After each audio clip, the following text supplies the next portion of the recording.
Siku ya leo wale ambao huwa wanakuja ibadani wakati mwingine wanapuuzia ile ibada ambayo wamekuwa wameiandaa kwa ajili yao. Nataka nikwambie jambo moja tu kwamba mimi nilitoka Dodoma jana, nikafika hapa asubuhi. Ndipo shuhuda huu ili unaponisikiliza basi nisikiliza kwa makini.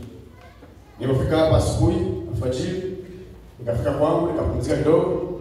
Baadaye nikaja kanisani kwenye mida ya saa 4 saa 4 saa 5 ili kuangalia maandalizi ya wanaume yanaendeleaje. Nilipofika hapo nikakuta jana wanajiandaa na praise, na baada ya hapo akaniambia saa 9 leo tutaanza na mazoezi yetu ya vitu vyote ambavyo tumeviandaa. Sasa ndani yangu nikasukuma kwamba nisiingie kwenye hivyo vitu vingine ili kile nilichokiandaa kisije karibiwa. Wahubiri wanaweza kanielewa. Unaweza ukaingia kwenye kusikiliza kitu fulani au mafundisho fulani au kitu fulani ambacho kinafundishwa hata kidogo kikaharibu ule ujumbe. Nikabidi niende nyumbani. Kwa hiyo nilifika nyumbani sipoonekana, nimoja kuonekana asubuhi ya leo. Kwa nini nilifanya hivyo? Nitaka nione Mungu anipe kitu ambacho yeye mwenyewe amekusudia siku ya leo kwenye siku ya wanaume tuweze kujifunza. Ili kisichangamane na kitu chochote ambacho nimekisikia. Bwana Yesu asifiwe sana. Sasa cha ajabu ambacho nashangaa, Mungu wa ajabu sana. Bwana Yesu asifiwe sana. Hapa imeeleza Mungu yupo. Nataka nikwambie Mungu yupo. Kitu ambacho amezungumza mzee wa kanisa hapa. Umemaliza mafundisho ambayo nataka niafirishe. Na hata hiyo neno la Kiyunani ni kefa, na mimi nilikuwa nimeandika hivyo. Neno la Kiyunani kefa, umelitaja na umemaliza kila kitu. Sasa hapo nadhani ni jambo la kawaida. Ni Mungu. Bwana Yesu asifiwe sana. Nilipojifungia kule nyumbani, nikaendelea kutafakari kwamba niandae jambo gani. Nikaje nishakuwa na maandalizi tokea nikiwa nyumbani, nimeandaa vitu mbalimbali. Sasa nikiwa nimekaa nyumbani ili nisichangamane na wanaume wasije wakanipa cha kufundisha tena. Cha ajabu nimeshangaa mzee Mwandupe pamoja na ndugu yangu Benedicto wameandaa kitu kile ambacho na mimi nilikuwa nimeandaa. Sasa unadhani nifanyaje sasa? Na kazia tu kidogo vile ambavyo tumezungumza alafu tukamaliza. Bwana Yesu asifiwe sana. Lakini nataka uelewe jambo gani? Kwamba ujumbe huu ambao mtumishi wa Mungu ameendelea kuzungumza kama mwanamke, kama mwanaume, ni vizuri ukaushika. Kuna kitu Mungu anataka kufanya kwenye familia zetu. Bwana Yesu asifiwe sana. Kuna kitu Mungu anataka kufanya kwenye familia zetu. Lakini tunadai habari ya uamsho hauji kama nyumba zetu haziko sawa sawa. Yaani nyumba ina baba, ina mama, nyumba ina watoto. Na wale ambao hawajaoa maana ni watoto katika familia. Maana ndani ya familia sasa inalazimika nyumba zetu ziwe sawa sawa ili uwepo wa Bwana uweze kushuka katikati yetu. Nje hapo hatuwezi kuona uwepo wa Bwana. Tutaomba mambo mengi lakini familia zetu lazima zikae vizuri ili zishushe au zivute ule uwepo wa Bwana. Bwana Yesu asifiwe sana. Kwa mtumishi wa Bwana, Mungu awabariki. Mimi sijasikia chochote tokea jana na kuja kusikia hapa mnachokuwa mnazungumza hapa. Nimeshangaa. Haleluya. Na wale ambao wako vizuri, ambao wako connected na Mungu, kila siku katika wiki yako unapokuja kanisani lazima kuwe na kitu Mungu atakusemesha kama uko connected vizuri. Mimi ni mhanga wa mambo hayo. Kila ninapokuja ibadani lazima niambiwe kile ambacho wenda nilikuwa kinanisumbua wiki nzima au nilikuwa ninatafakarisha wiki nzima, nikija kanisani napata majibu. Bwana Yesu asifiwe sana. Sasa labda sasa ukasia na muda wangu ni mchache. Nizungumze vitu vichache. Ujumbe ambao nilikuwa nimeandaa utajie tu kwa sababu sasa sitaanza kwamba nisisome, hapana. Kwamba kuthubutu katika eneo la familia kama mke, mme au kijana. Kuthubutu katika eneo la familia kama mke, kama mme, kama kijana. Nisirudie tena ujumbe huu au somo hili. Kuthubutu katika eneo la familia kama mke, kama mme, kama kijana. Na kusema kama kijana, unaelewa ndani yake kuna wa kike na kijana wa kiume. Bwana Yesu asifiwe sana. Hao wote wanaitwa vijana. Kuthubutu katika eneo la familia kama mume, kama mke, kama kijana, kwa mfano kijana wa kike au wa kiume.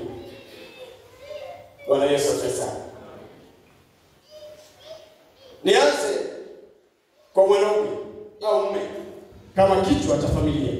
Kama nimesema umeshazungumza.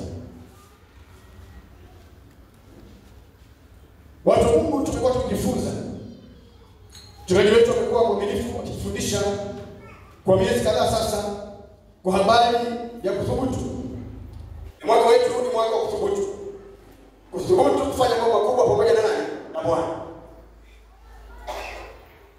Bwana Yesu asifiwe. Na anazungumza mchungaji katika maeneo mbalimbali. Amezungumza kwa habari ya kuthubutu kwenye mambo ya utakatifu. Amezungumza kwa habari ya kuthubutu kwenye mambo ya maombi. Amezungumza kwa habari ya kuthubutu kwenye mambo ya utoaji. Bwana Yesu asifiwe. Na mambo mengine mengi ambayo baba yetu amejaliwa na Mungu kuweza kutufundisha. Na mimi kwa sababu tunaendelea, baba yetu hajabadilisha ujumbe, sio labda kama hapa katikati tumeondoka, labda kama hajabadilisha. Kama hajabadilisha, na mimi niongezee jambo moja kwenye upande wa familia, kwamba tuthubutu kutenda vizuri kama mke, kutenda vizuri kama mume, kutenda vizuri kama kijana ndani ya familia, ili tuweze kuleta uamsho mkubwa ndani ya kanisa. Kwa sababu uamsho hautokani na mtu binafsi tu kwa namna ya kawaida.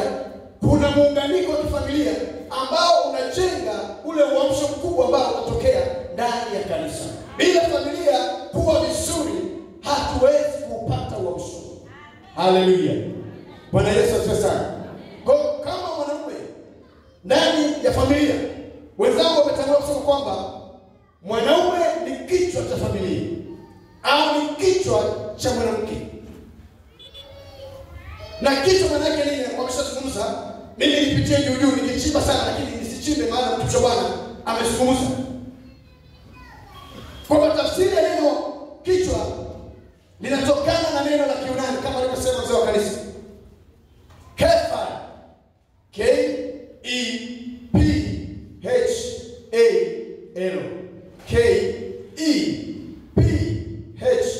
K-E-P-H-A-L. Kephal. Bwana Yesu asifiwe. Neno la Kiyunani likiwa na maana ya tawala au kiongozi. Amezungumza Benedikto kwenye utenzi wake.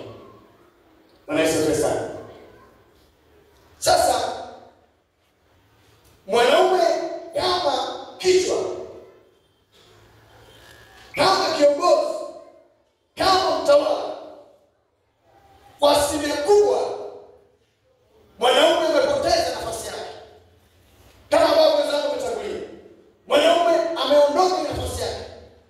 Wakati mwingine si ameondoka kupenda, lakini ameondolewa aidha na wanawake au na mfumo fulani wa maisha. Ndio maana unaweza kukuta taifa pia lenyewe pia linapata shida kwa sababu halijampa hadhi mwanaume. Mwanaume apate hadhi yake kama mwanaume, kama kiongozi. Sizungumzie uongozi ndugu zangu wa kuongoza kuwa rais, kuwa sijui nani. Mwanaume kiasi yeye ni kiongozi, ni tawala. Ili mambo yaweze kwenda vizuri ndani ya taifa la Tanzania, lazima mwanaume aheshimike, apate nafasi yake kama kiongozi. Ili ndani ya kanisa mwanaume, ili kanisa litakwenda vizuri, lazima mwanaume apate nafasi yake kama kiongozi, kama mtawala ndani ya kanisa. Bwana Yesu asifiwe. Maana ndani ya familia.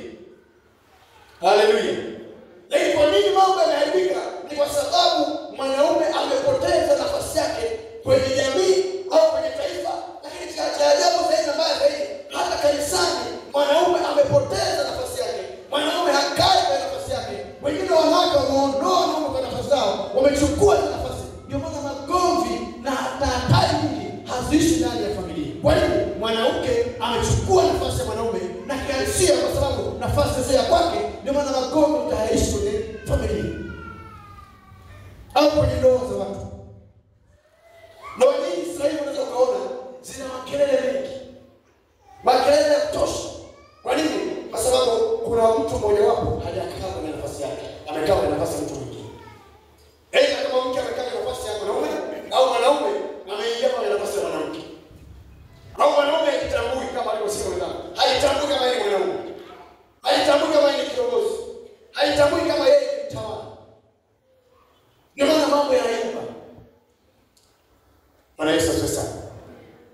Haleluya. Kanisa letu salama. Watu wa Mungu. Mwanamke kaa kwenye nafasi yako. Mwanaume kaa kwenye nafasi yako. Kijana kaa kwenye nafasi yako.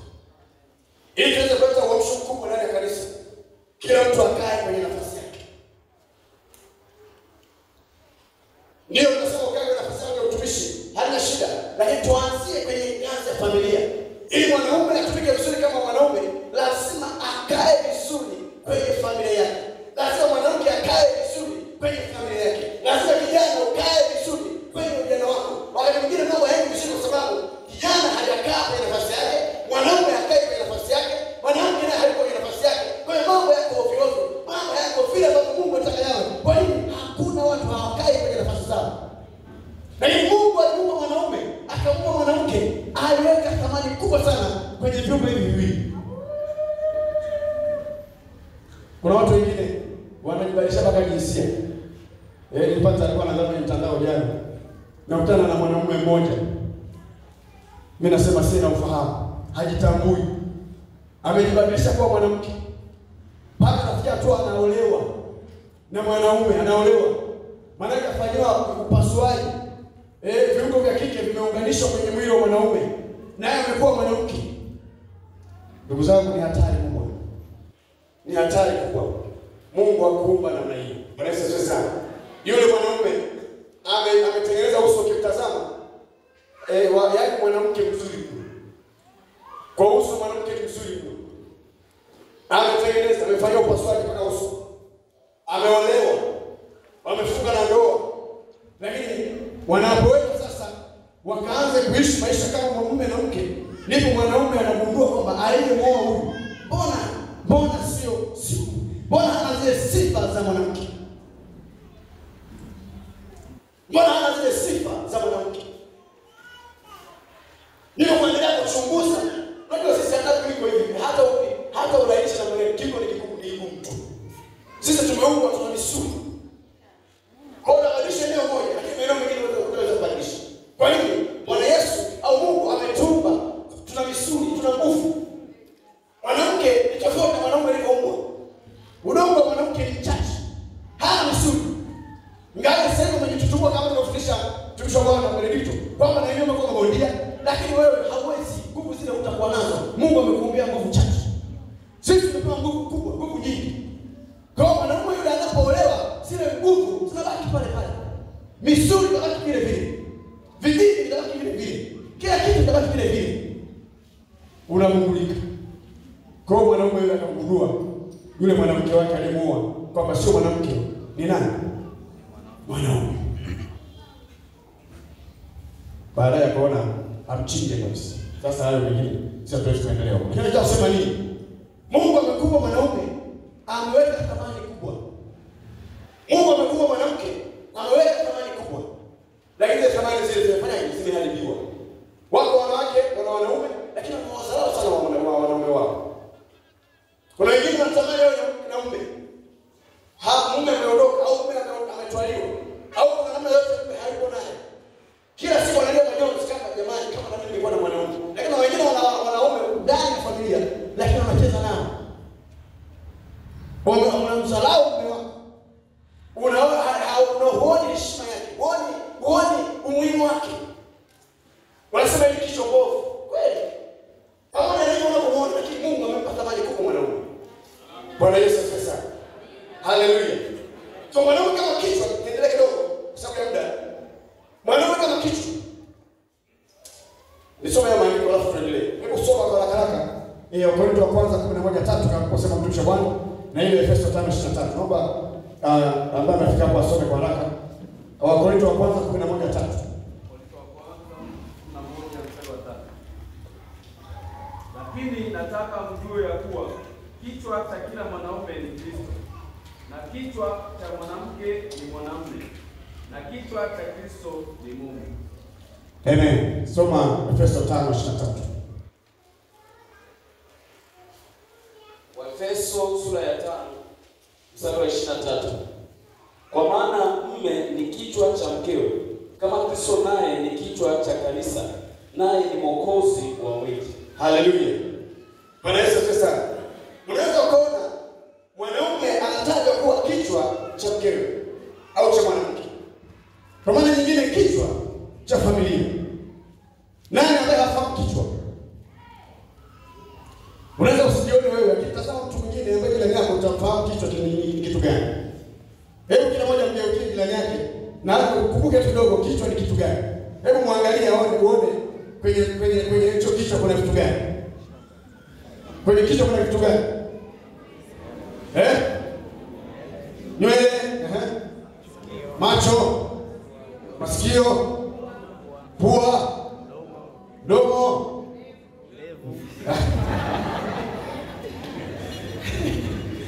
Bwana Yesu asifiwe sana. Unaona kuna vitu vingi kwenye kichwa. Ndani ya kichwa kuna mambo mengi yako mle. Na kuna vingine vionekani ni vya muhimu. Viko ndani ya kichwa. Na nianza kuchambua kwenye moja tu kwa ufupi. Ndugu zangu, huyu mwanaume ambaye ametajwa kama kichwa. Kichwa tunakifahamu. Kichwa ndani yake kuna kitu kinaitwa ubongo. Huwa hauonekani kwa macho ya nyama. Lakini ndani kuna ubongo unaonekana, ukikata hapa unakuta kuna ubongo. Ubongo kazi yake ni nini? Ubongo kazi yake ni nini? Haleluya. Ubongo kazi yake ni kutafsiri taarifa zozote zinazopokelewa kwenda kwenye ubongo. Na tafsiri taarifa ni kama injini ya mwili au injini ya binadamu. Ubongo tunahesabu kama injini ya binadamu. Wao wanasoma kompyuta. Tunaishi. Unaweza kuandika mkono. Kwamba tuhitaji kompyuta kuna kifaa kinaitwa CPU. Kwa Kiingereza tunakiita Central Processing Unit, sio? Yaani ni center ni eneo ambalo ndiko kwenye mchakato wa kila chochote ambacho kompyuta inatakiwa kufanya. Ndio kwenye mchakato wa kila chochote ambacho kompyuta inatakiwa ilete matokeo au ilete majibu au ifanye kitu fulani ambacho umekitaka ili kompyuta ifanye iweze kufanya. Pale panaitwa CPU, Central Processing Unit. Na mwanzo ndani kuna mgawanyiko. Sasa mimi siende huko. Kichwa kama kichwa, ndani yake kuna ubongo. Mwanaume kama kichwa anatakiwa aweje? Anatakiwa awe na akili njema na ufahamu mzuri ambao utamsababisha kuponya familia, kuponya kanisa, kuponya taifa. Bwana Yesu asifiwe. Maana yake nini? Ndani ya familia mwanaume kama kichwa anatakiwa awe na kutoa maamuzi yaliyo sahihi ndani ya familia, awe na maamuzi sahihi ndani ya kanisa, awe na maamuzi sahihi kwenye kila eneo ili tuweze kupona. Kama mwanaume hatatoa taarifa sahihi au mwelekeo sahihi, taifa, kanisa, familia maana yake imepotea. Kwa hiyo unaona umuhimu wa mwanaume ndani ya familia. Mwanamke yoyote kile ulivyo, yoyote kile Mungu amekuumba na usuri, na bila mwanaume kuwepo katikati yako, maana yake wewe unaweza kushindwa kuendesha mambo yako. Haleluya. Na ndio waweze kusema Bwana sisi tunaishi bila wanaume na mrefu wewe. Kwa mambo mengi yaende vizuri. Mwanaume ni mtu muhimu. Wale ni wanaume nyumbani. Ni vizuri ukamwangalia mume wako, maana yeye amebeba ubongo, amebeba akili ya kuendesha familia. Lazima muhendo vizuri, lazima muangalie vizuri. Ni chombo cha thamani. Kwa nini? Ndio kinatoa mwelekeo kwenye familia yako, kinatoa mwelekeo kwa watoto wako, kinatoa mwelekeo ndani ya kanisa, kinatoa mwelekeo ndani ya taifa la Tanzania na mataifa yote duniani. Mwanaume ni chombo cha muhimu sana. Bwana Yesu asifiwe. Bwana Yesu asifiwe sana. Wako wengine wamesahau sana wanaume.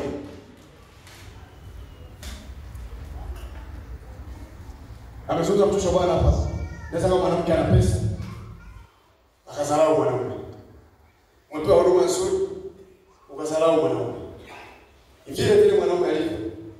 Yeye ni kichwa. Tumesema kichwa kina mambo mengi, kuna vitu vingi. Kimoja pamoja na ubongo. Sasa maamuzi, fikra, tafakari, vyote vinatoka kwenye nini? Kwenye akili au kwenye ubongo. Kazi ya ubongo ni kuchanganua mambo kabla ya kufanya maamuzi. Bwana Yesu asifiwe sana. Tumepewa kuchanganua mambo kabla ya kufanya maamuzi. Ndio maana wanaume ambaye yuko vizuri anapewa jambo huwa kidogo kichwani kutoa majibu, lazima apate utulivu kwamba nipe muda kwanza niweze kutafakari jambo hili. Na wanawake hawapendaki tena kuambiwa maneno kama haya. Mimi nimekuambia kama vile umesema, sisi tuna process taratibu. Lazima tutulie, tutoe kitu ambacho ni sahihi. Bwana Yesu asifiwe sana. Vile vile mwanaume wako alivyo, Mungu amekupa, mshirikishe mambo yako hata kutatulia kama mwanamke. Kwa nini? Amepewa uwezo wa kutatua mambo, ana akili njema. Tena rohoni ni zaidi. Bwana Yesu asifiwe. Tunazungumza kwa habari ya macho. Nitaje tu chache. Sitaweza kuongea vyote. Kwamba kichwa kina macho. Macho na kazi yake watu wa Mungu. Macho kazi yake ni kufanya kuona. Tunaanza kwanza kutazama, baadaye tunaona. Kwa macho ni kazi mbili. Kutazama, alafu baadaye kuona. Kutazama unaweza kutazama, lakini usijue sura ya jambo au sura ya kitu. Lakini unapoona ni pale unapochanganua kwamba yule mtu ni mweupe, halafu ni mwanamke, halafu amevaa kilemba au amesuka nywele, maana hapo umetazama na umeona. Bwana Yesu asifiwe sana. Kwa mwanaume kama kichwa ni macho, na yeye kuna macho. Maana anatakiwa kutazama mwelekeo, awe na uwezo wa kutazama na kuona mwelekeo wa familia yake, mwelekeo wa kanisa, mwelekeo wa watumishi wa Mungu. Mchungaji anaelekea wapi? Hata kama sio mzee wa kanisa, hata kama sio nani, lakini kama mwanaume lazima tuwe na uwezo wa kutazama mwelekeo wa kanisa, kuona mwelekeo wa familia zetu, kuona mwelekeo wa watoto, kuona mwelekeo wa mke, kuona kwa kila mambo ambayo tunataka kuyaona. Lazima mwanaume uanze kuona, usiwe mtu ambaye hauoni. Kama mwanaume lazima unaona. Kuna watu wengine kama mambo yanaharibika ndio wanakuja kugundua kweli mwanaume haoni. Familia mpaka inayumba, mpaka inakaa mbaya, ndio mwanaume anashtuka. Kwa nini? Kwa sababu mwanaume haoni, anatazama tu. Kwa unatazama halafu unaona. Wanaume lazima tutazame na baadaye ndio ya pili tuone, tuchanganue mambo, tuone yapi yanafaa na yapi hayafai, tuweze kuyaondoa. Bwana Yesu asifiwe sana. Haleluya. Lazima kuona.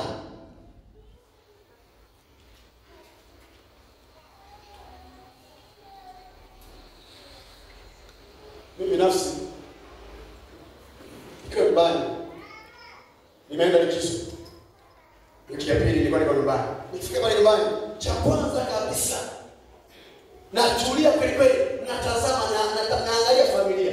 Watoto kinatazama tu naangalia. Na sasa sisemi kitu haraka.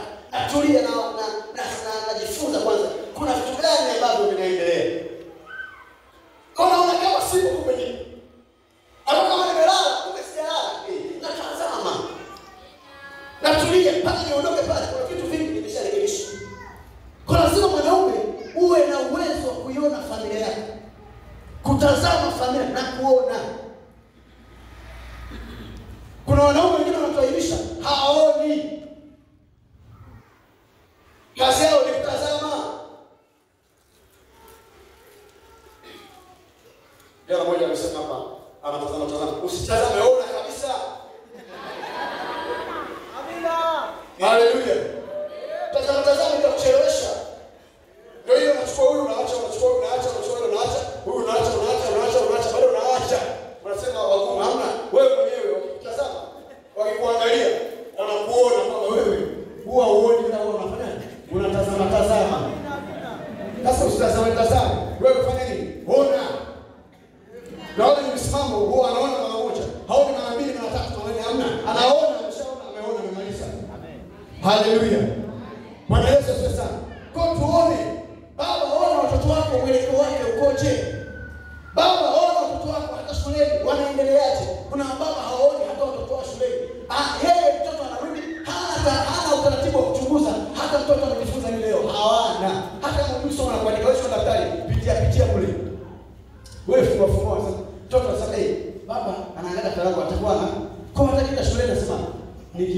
zamani baba anataka kuangalia falangu. Lazima niandike vizuri. Kwa baba hajui soma na tuandike. Wewe pekua pale, pekua. Wewe unaangalia. Watu wengine ukiona nimechanika chukua bodi kurudisha, alafu chukua nani? Chukua garadia. Kama mtoto si huko darasa la kwanza hawana uwezo. Wewe chukua garadia daftari. Unalipekua unaangalia. Hayo watu waone. Sasa tunasoma katika neno zile. Wazazi wetu walikuwa hawana hata utaratibu. Unaenda shule hata daftari moja huna. Sisi watu tunapata shida. Unafundisha wanafunzi hata watu wao anakuja hana daftari. Anakuangalia tu. Wewe utajifunzaje bila daftari? Maana kama umemletea nyumbani. Wewe unakutana naye lakini huyo mtoto anakuja mpaka chuo habebi daftari. Maana kwa kila kwanza alikuwa habebi daftari. Na baba mtu alikuwa uangalie. Yuko chuoni na habebi daftari tena.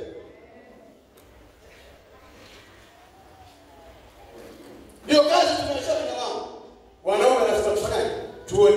Sisi ni kichwa. Tunaona, tuone.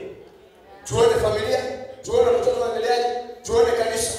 Na hata unapotazama watu wengine waona vitu vinavyopungua ndani ya kanisa. Maana hiyo tabia ya mwanaume. Tunaona. Haleluya.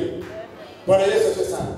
Tumeimba hivyo hapa. Wanaume ndio kazi yetu kutunza mchungaji. Si kufanya nini? Si kulinda siku na nini? Si kanisa kufanyaje?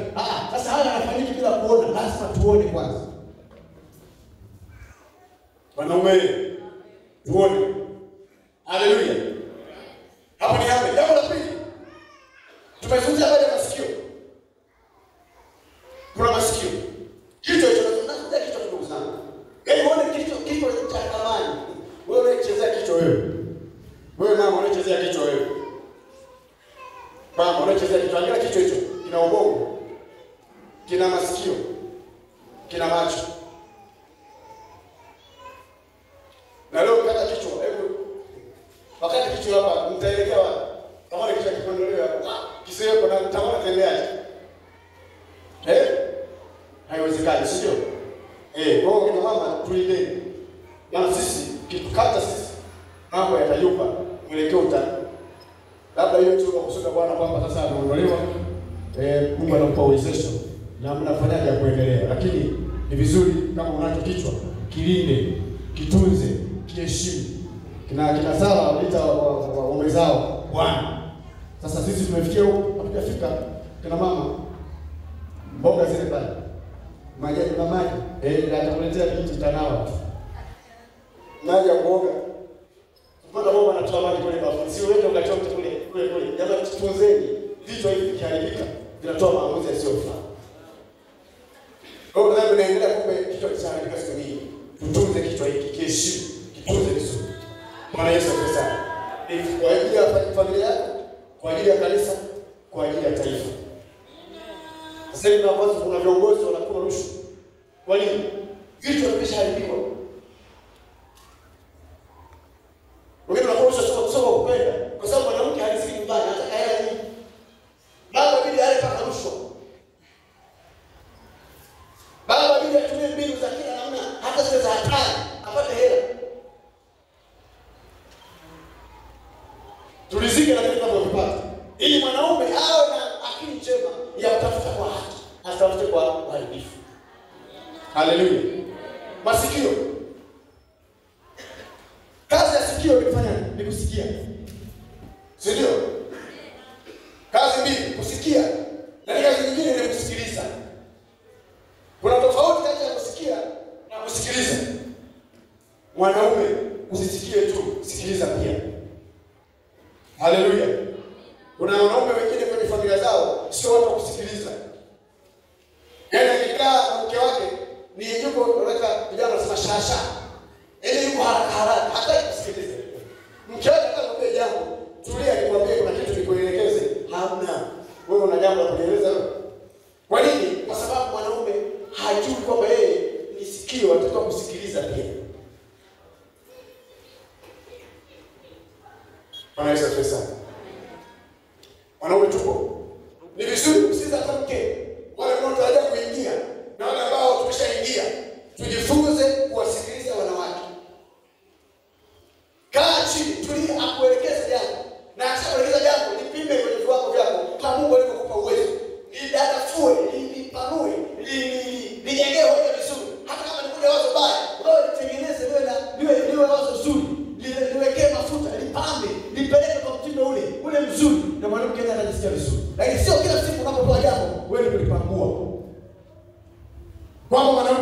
kuelekeza chochote. Kwamba mimi ni kichwa. Sasa naposema kichwa hatuzungumzii kwa habari ya ubabe au tunaita ni dictator, hapana. Kichwa maana yake ni mambo unayozungumza. Kuwa na akili njema. Kuwa na masikio. Kuwa na pua. Kuwa na macho. Ndio maana ya kichwa. Sio ubabe. Wengine wanatumia kichwa kupigia kichwa mtu mwingine. Kupiga kichwa mke wako. Kwa maana kwamba kumdharau kwa mwenendo au kumdharau kwa namna mbalimbali. Lakini vizuri tukaweza kuwa na masikio na tukasikiliza. Na unaposikiliza maana yake utapata namna ya kufafanua au kutafsiri jambo lile ambalo umepewa aidha na mtu au kwenye familia, labda na mke wako au na watoto wako. Hata watoto wako jifunze pia kuwasikiliza. Bwana Yesu asifiwe sana. Haleluya. Mimi nilijifunza jambo moja kwenye harusi ya kijana wetu ndani mwaka jana. Binti mkubwa wa mchungaji. Ni binti usio. Lakini nilikuwa nashangaa familia ilimwamini kwa asilimia kubwa kubeba mambo ya harusi ya mdogo wake. Familia ilifanyaje? Ilimwamini. Na kwa nasema hivyo, mimi nilikuwa kwenye kazi maalum, lakini nilikuwa naangalia anapokuwa na pilika nyingi. Pilika zilikuwa ni nyingi mno. Ni kwa sababu gani? Ni kwa sababu baba maana yake ana tabia ya kukaa na watoto wake na kusikiliza na kuwasikiliza. Anajua huyu ameshakuwa, huyu anataka jambo fulani, huyu anataka. Kama usikilizi, hata huwezi kujua namna familia kuendelea. Watoto wako wamekuwa, wamefikia hatua gani, huwezi kujua. Mume wako anawaza nini, huwezi kujua. Au kama anawaza nini, huwezi kujua. Lakini kumbe ni vizuri kuwa watu wa kusikiliza. Tusipuuzie kila jambo ambalo watoto wanaleta au watoto wanazungumza au mke anazungumza, tuweze kuwa watu wa kusikiliza. Bwana Yesu asifiwe sana. Kuna habari ya pua, najua kuna kunusa. Kwa kazi yake kunusa, sio umetaja. Sasa sisi wanaume kama kichwa tuna tabia ya kuweza kuchanganua mambo yanayoingia puani. Yaani tunanusa, kuna harufu inaweza kuwa nzuri au harufu inaweza kuwa mbaya. Wanaume wana tabia ya kunusa. Sababu watoto. Bwana Yesu asifiwe sana. Wewe unaletea maneno gani na wewe unachukuliaje kama mwanaume? Ndio maana yake. Kuna maneno mengine yanakuja yanaleta habari mbaya, taarifa mbaya. Mwanaume lazima utulie. Usiwe tena naye kama nimesema mchungaji asubuhi.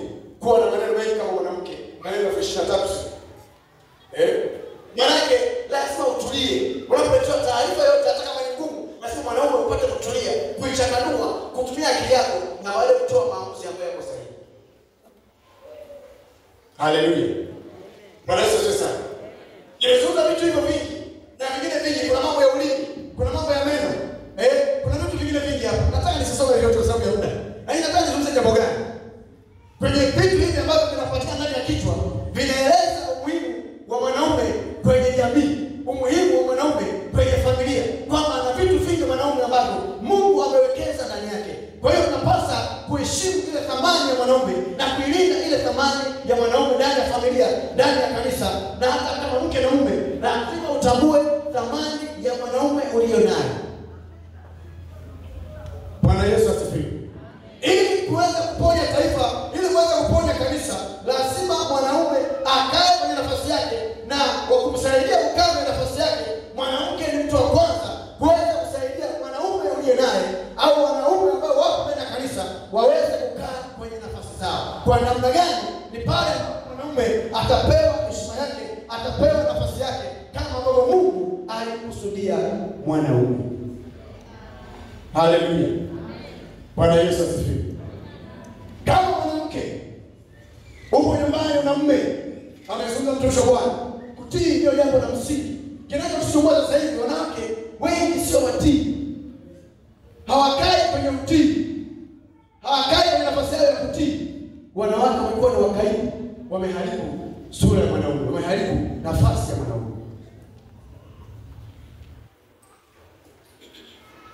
Wanawake ni wakubwa kutii, wakali. Na wamezungumza mtumishi wa Bwana, wananuna, anaweza kanuna wiki nzima. Hataki umwelekeze. Ukishamwelekeza jambo tu mwanamke ananuna. Ni mnaoingia hivi. Unafurahia kwenye kuingia kuna raha. Unapoingia hapo utashangilia sijui. Basi.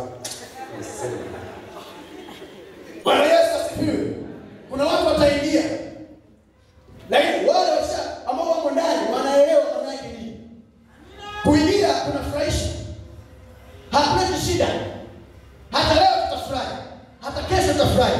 Hata kesho tutafurahi. Hata juzi tulifurahi. Bwana Yesu asifiwe sana. Lakini ukishaingia mle ndani, watu hawakai kwenye nafasi zao. Mwanamke hakai kwenye nafasi yake, na pia mwanaume wakati mwingine hakai kwenye nafasi yake. Wanawake sio watii, wanakuwa ni wajeuri.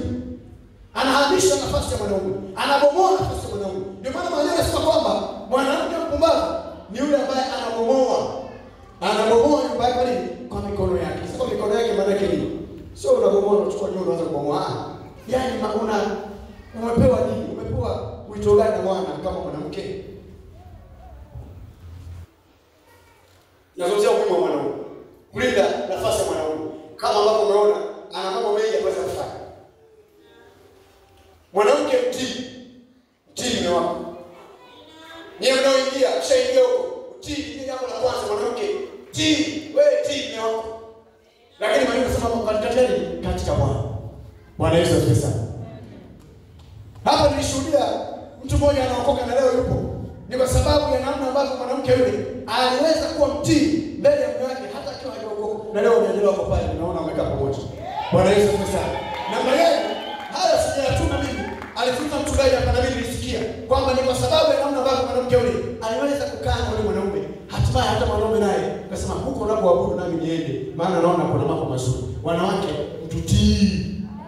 Hili jina la Bwana lisifanyaje? Lisitukanwe. Heshima kwa mwanaume.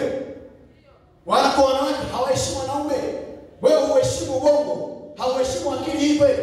Hauheshimu macho ya kweli ambayo yanakuona familia. Hauheshimu pua hii na nusu harufu mbaya na harufu nzuri. Hauheshimu kweli macho na hauheshimu sikio. Kweli. Unadhani kama mambo yatakwendaje?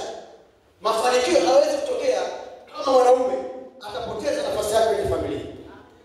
Kama baba amezungumza wakati mwingine, kina mama wengine wana hekima kubwa. Yule mama mmoja mahali fulani. Baba alikuwa na pesa, lakini mama alinunua zawadi kupelekea watoto. Na aliponunua zawadi kwa hekima kubwa, alipowapa watoto, akamwambia nendeni kwa baba yenu mkamshukuru, ndiye ambaye amewaletea zawadi hii. Hiyo ni hekima kubwa. Wengine wanasema uongo, sio uongo. Sio uongo huo. Ni hekima hiyo. Haleluya. Bwana Yesu asifiwe. Watoto wanaenda kwa baba wanasema, "Baba nakushukuru, umeninunulia madaftari, umeninunulia na ile kalamu, umeninunulia ule mkebe." Lakini kumbe amenunua baba, amenunua nani? Mama. Ila hekima ya mama imesababisha baba kupata heshima. Lakini wao wakana wanawake wengine wakinunua wanasema, "Mimi nimenunua hiki." Na wengine wanaenda mbele zaidi. Hata kwa sababu katuma, ametumia watoto wanasema, "Nimewaletea zawadi." Watoto wanazidi kukua, wanasikia mama tu. Wanasikia mama tu. Wanasikia mama tu. Wanasikia mama tu. Sasa baadaye hata wakubwa wakubwa, upendo utaona huko. Baba anakuangalia kama sambusa ile oza. Ila mama ndio anakushangilia tu. Mama. Wakija na zawadi huko. Kuna mtu mmoja kwenye mtandao alitoa maelezo fulani. Ni kama ya kuchekesha lakini hapo kuchekesha. Watoto wanapopiga simu, mama wanampa shingapi? Wanampa 200,000 wanamuingizia kwenye kinywa huko, au akienda mtoto nyumbani anampa mama 200,000 kule ndani. Akija kishakaa anakuja pale tena mama na baba pamoja, anampa baba 50,000. Mbele ya nani? Ya mama. Lakini mwenye ndani kampa mama 200,000.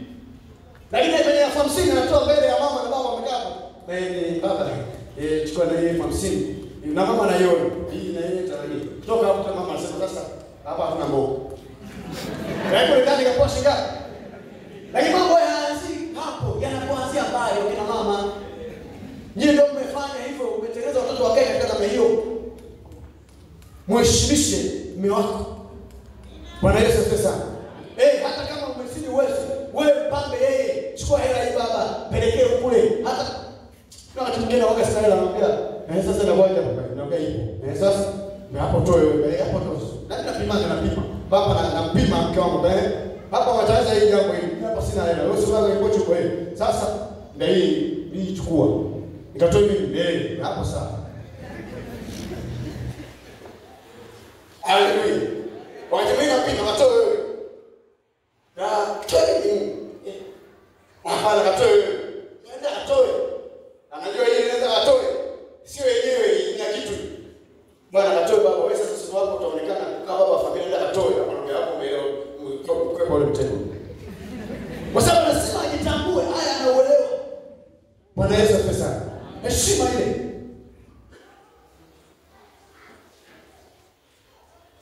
Wewe bwana wako umezaliwa kweli wanaume. Kuna watu wanalilia hao. Huyo mume wako leo na sio kitu. Kuna watu wengine wanapika mazoezi. Hawezi. Kaa vizuri. Na wengine bwana huwa anaondoa. Atuombe mtu aondolewe kwa sababu ya kukosa utii, ya kukosa heshima mbele za Mungu. Kwa sababu unapokosea mume wako maana yake unakosea Mungu pia. Bwana Yesu asifiwe sana. Maana yake kama utii mume wako maana yake hata Mungu unamchukiza. Kuna wengine wameondolewa kwenye nafasi kabisa, amepoteza kabisa kwenye uhai, ameondolewa. Sasa hatufiki huko kuipendeza Mungu vizuri. Bwana Yesu asifiwe sana. Lakini wametuma maombi, na mimi sikuwepo kwenye tuma maombi kwamba wanawake wawatii waume zao. Kwa maana nyingine, kama wametuma maombi, maana yake nini? Kwamba kuna hali ya kutokutii kwa wanawake inatembea. Mtii. Wewe dada, wewe tii. Wewe mama tii. Wewe binti, wewe umeolewa juzi tu hapo, unaacha mtu akutii. Wewe tii. Kuna watu wamekaa miaka 50 kwenye ndoa bado wanatii. Wewe una miaka 4 tu umeacha kutii. Una mwaka mmoja umeshaanza kelele. Tutii. Bwana Yesu asifiwe. Sasa kwa sababu ya muda pia nizungumzie jambo moja kidogo tu. Mwanamke kama mwanamke, kwa habari ya huyo mwanaume ambaye tumezungumza kwamba ana mambo mengi, mwanamke anapaswa kujitambua, atambue nafasi yake ili afanye mwanaume nafasi yake isiweze kuibiwa au isiweze kupotea. Mwanamke amewekea huduma nyingi na Mungu, amewekea vipawa vingi. Pia naye mwanamke ni mtu wa thamani sana. Bwana Yesu asifiwe.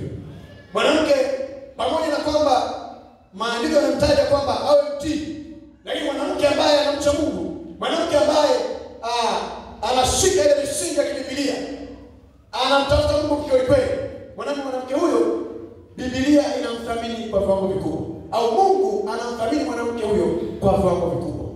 Bwana Yesu asifiwe sana. Maandiko yanamtaja mwanamke huyo kwenye kitabu cha Mithali 31 mstari wa 10 mpaka 31, tutaweza kusoma, tunafahamu maandiko haya. Mwanamke huyo anaitwa mwanamke mwema. Ni nani ambaye anaweza akamwona? Anasema kimo chake chazidi maishani. Maana ni mwanamke wa thamani mno. Lakini anasema ataamka mapema na kuweza kutunza familia yake au kuwapa chakula watu wa familia mwake. Huyu ni mwanamke ambaye anamcha Mungu. Ni mwanamke ambaye inamtaja kwenye Mithali kama ni mwanamke mwenye hekima. Kwamba anakuwa na hekima, hata namna anavyojibu kwenye kinywa chake anakuwa na hekima. Si mwanamke mtukanaji, si mwanamke mchokozi, si mwanamke jeuri, si mwanamke ambaye hatima. Maana ni mwanamke anamcha Mungu. Bwana Yesu asifiwe sana. Anatajwa kama ni mwanamke wa thamani. Katika Mathayo 27 na ule mstari wa 55, naomba nisome kwa haraka. Mathayo 27:55.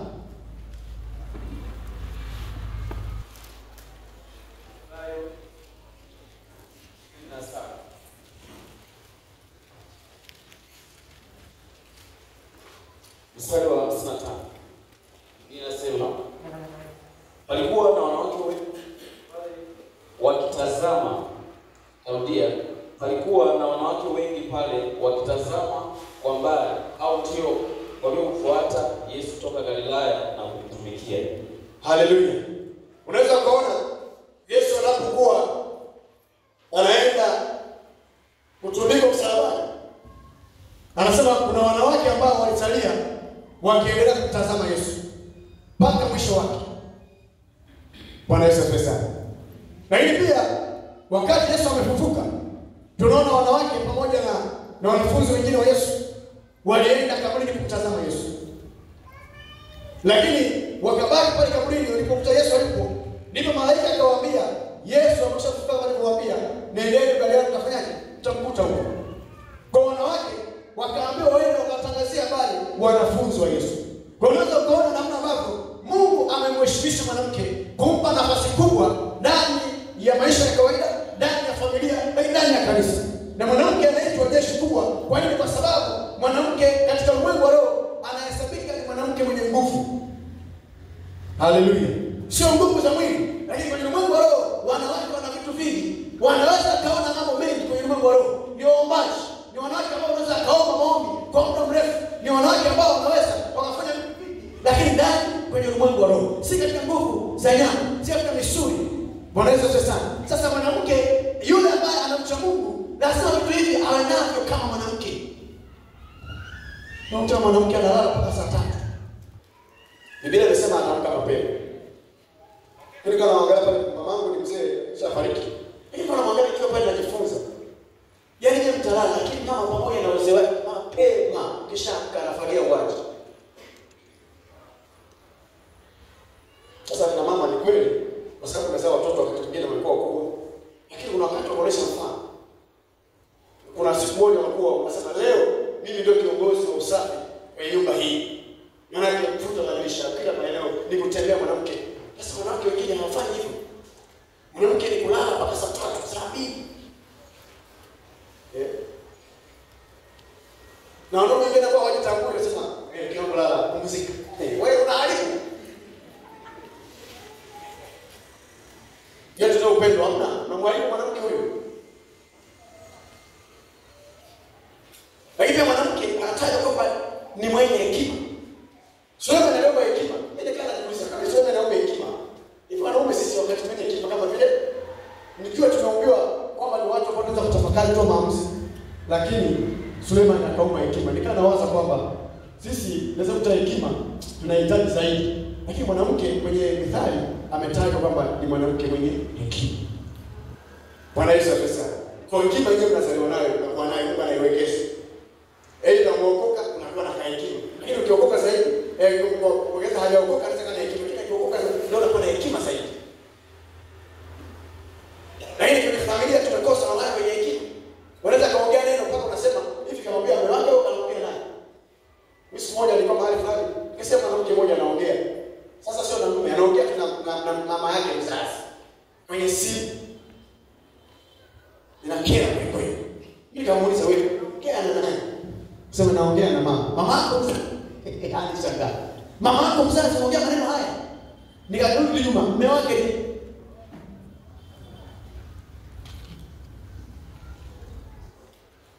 na wanaume karibia hapo wamenyamaza. Si kwamba tuelewe. Lakini mimi sisi hatuongei sana. Ila maneno yenu yanakuwa yanaumiza. Inakuwa maneno makali mno wanawake. Yaweza kumfanya mwanaume hata kesho asiamke wewe kutafuta chakula, abaki nyumbani. Maneno makali. Maneno sio ya hekima. Katika Tito, nisome katika Tito mtu wa Mungu. Some Tito Tito 2 mstari wa kwanza. Na kuendelea pale kidogo. Nitakwambia mahali pa kuishia. Tito sura ya 2 mstari wa kwanza. Lakini wewe nena mambo yapasayo mafundisho yenye uzima, ya kwamba wazee wawe wenye kiasi, wastahilifu, wenye busara, wazima katika imani na katika upendo na katika saburi.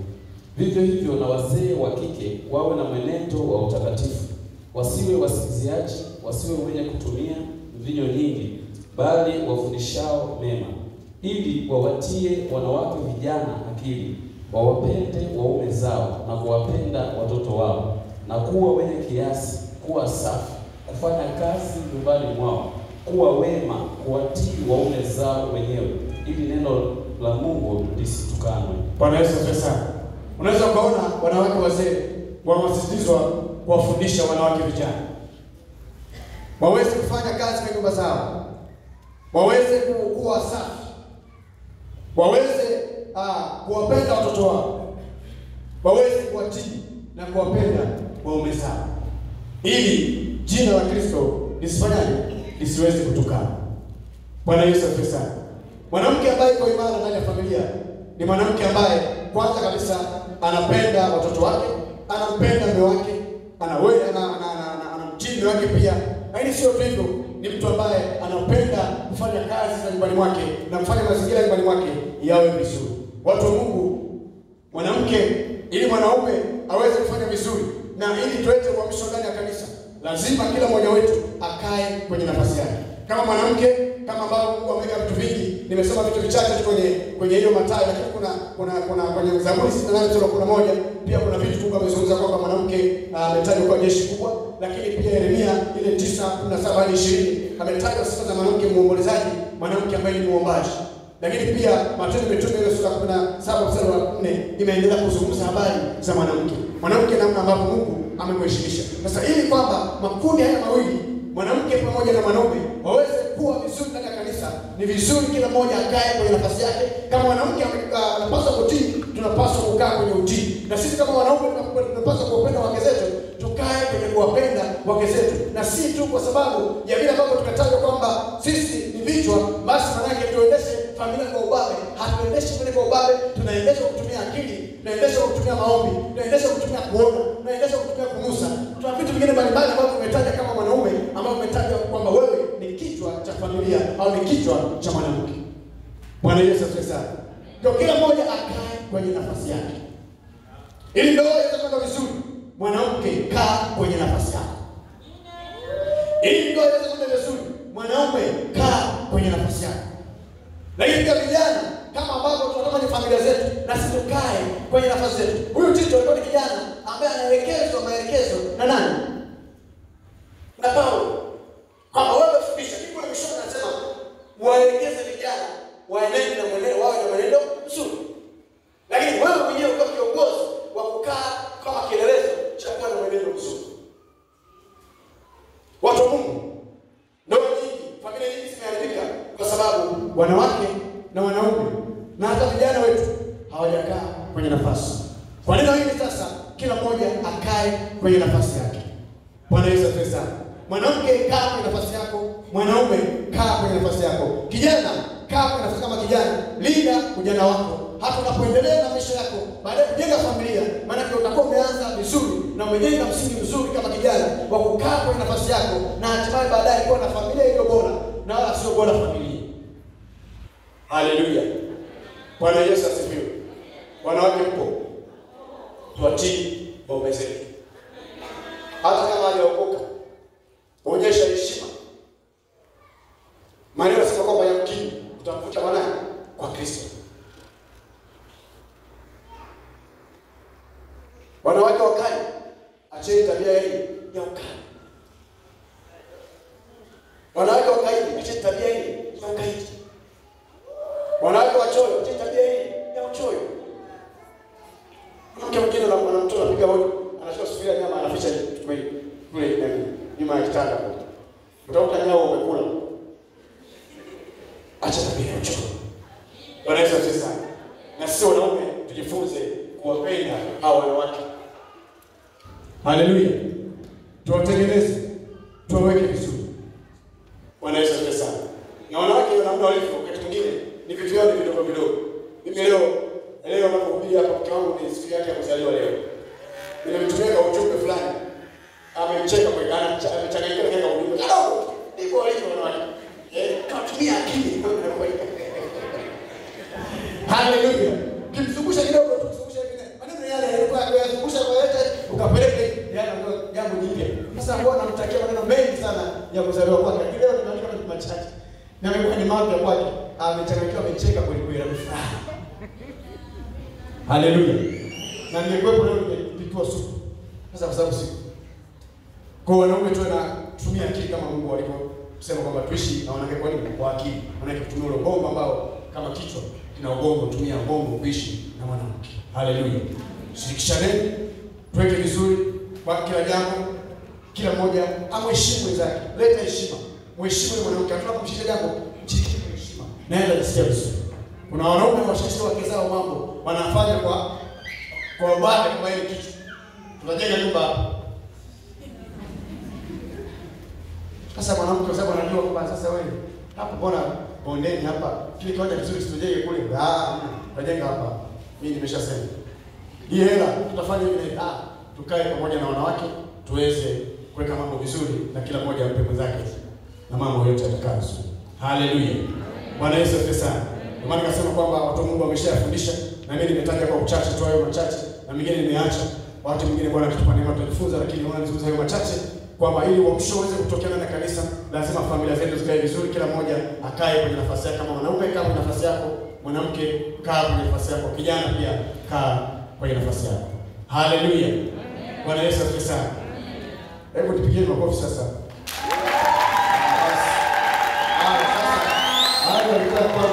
Bwana Yesu makofi. Bwana Yesu makofi. Haleluya. Amen. Amen. Kumaliza sasa nibariki baba mchungaji ili aweze kuendelea. Karibu.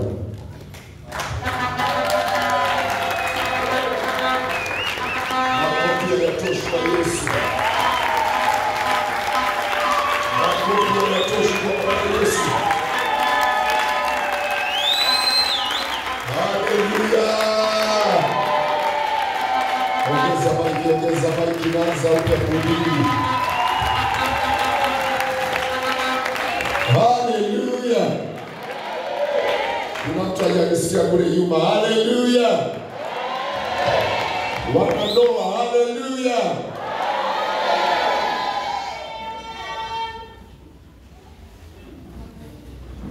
Amen.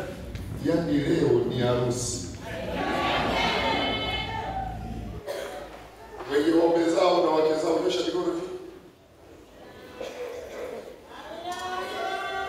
Ambao wako hapa wote, mume na mke mko hapa, nyosha mikono. Mume wako yuko hapa na mke wako yuko hapa. Yuko hapa ndani kanisani. Mume wako